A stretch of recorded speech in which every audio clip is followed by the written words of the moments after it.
கிறிஸ்தேசுவில் பிரியமான சகோதர சகோதரிகளே, இன்று குடியரசின் தினத்தை கொண்டாடுகின்றோம். 77வது ஆண்டின் குடியரசு தினம். ஆக இன்று நாம் ஒரு அடையாளம் பெற்றவர்களாக இருக்கின்றோம். இந்த நாட்டின் குடியுரிமையை பெற்றிருக்கின்றோம். நமக்கென்று ஒரு அடையாளத்தை பெற்றிருக்கின்றோம். ஆக இன்று நம்முடைய அடையாளம் என்ன என்றால், நான் இந்நாட்டிற்குரியவன், இந்த நாட்டில் இருக்கின்ற அனைத்து செல்வங்களுக்கும் அனைத்து உரிமைகளுக்கும் உரியவனாக இருக்கின்ற ஒரு மனிதன் என்ற ஒரு அடையாளத்தையோடு வாழ்கின்ற மனிதர்களாக இருக்கின்றதை நாம் இன்று நினைவு கூறுகின்றோம். இன்று நற்செய்தியிலே பார்க்கின்ற பொழுது இயேசு கிறிஸ்துக்கும் ஒரு அடையாளம் கொடுக்கின்றார்கள்.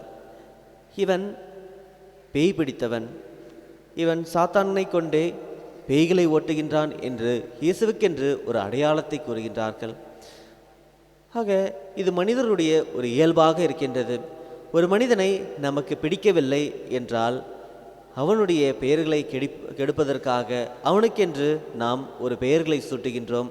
அவனை பிறர் நல்ல ஒரு மனிதனாக எடுத்துக்கொள்ளாத வகையில் பிறரை குற்றம் சாட்டுகின்ற ஒரு மனமுடையவர்களாக இருக்கின்றோம்.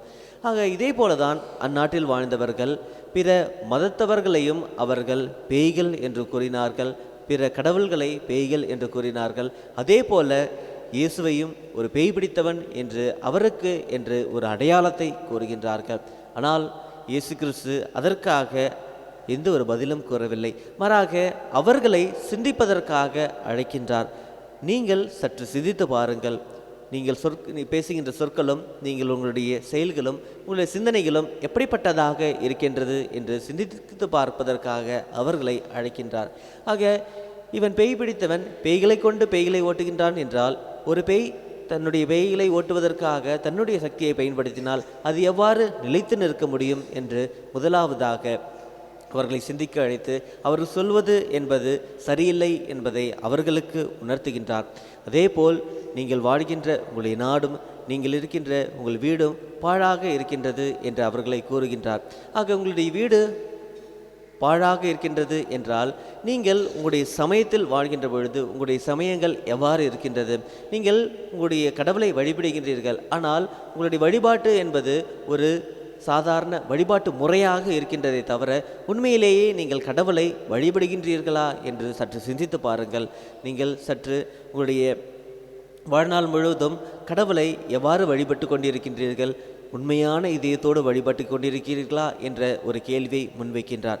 அதே போல உங்களுடைய நாடு பாழாக இருக்கின்றது என்றால், இன்றைய நாளில் நீங்கள் வாழ்ந்து கொண்டிருக்கின்ற பொழுது உங்களை ரோமையர்கள் ஆட்சி செய்து கொண்டிருக்கின்றார்கள். ஆக நீங்கள் வாழ்ந்து கொண்டிருக்கின்ற இடமும் உங்கள் வீடும் உங்களதாக இல்லாத பொழுது நீங்கள் என்னை குற்றம் சுமத்துகிறீர்கள்.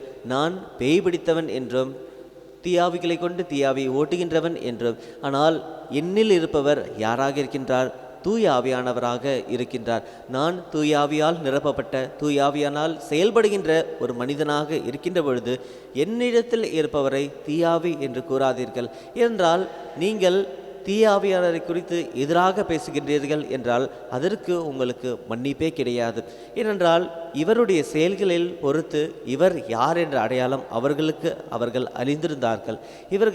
இவர் பிறருக்காக வாழ்கின்றவனாக, பிறரிடத்தில் இருக்கின்ற தீமைகளை விலக்குபவர்களாக, பிறரை தீமையிலிருந்து மட்டும் அல்லாமல் கீழ்நிலையிலிருந்து மேல்நிலைக்கு ஓங்கி வளர்கின்ற ஒரு மனிதர்களாக மாற்றுகின்ற நல்லெண்ணம் உடையவராக இருக்கின்ற பொழுது என்னிடத்தில் இருக்கின்ற நல்லெண்ணத்தை நீங்கள் அழிக்காதீர்கள், அவற்றை குறை கூறாதீர்கள் என்று அவர்களிடம் உணர்த்துகின்றார்.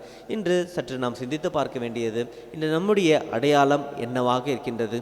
என்னை பார்க்கின்ற பொழுதும் நான் ஒரு வீதியில் செல்கின்ற பொழுதும் என்னுடைய அடையாளம் எப்படிப்பட்டதாக இருக்கின்றது? புனிதன் என்று கூறுகின்றாரா? நல்லவன் என்று கூறுகின்றாரா? அல்லது என் மீது பொறாமை கொண்டு என் மீது பழி சுமத்துகிறார்களா? என் மீது பழி சுமத்துகிறார்கள் என்றால் அவர் என்னிடத்தில் இருக்கின்ற தூய ஆவியானவரையும் என்னிடத்தில் இருக்கின்ற நல்லெண்ணங்களையும் குறை கூறுபவர்களாக இருக்கின்ற பொழுது அவற்றை அவர்கள் உணர்ந்து ஆக வேண்டும்.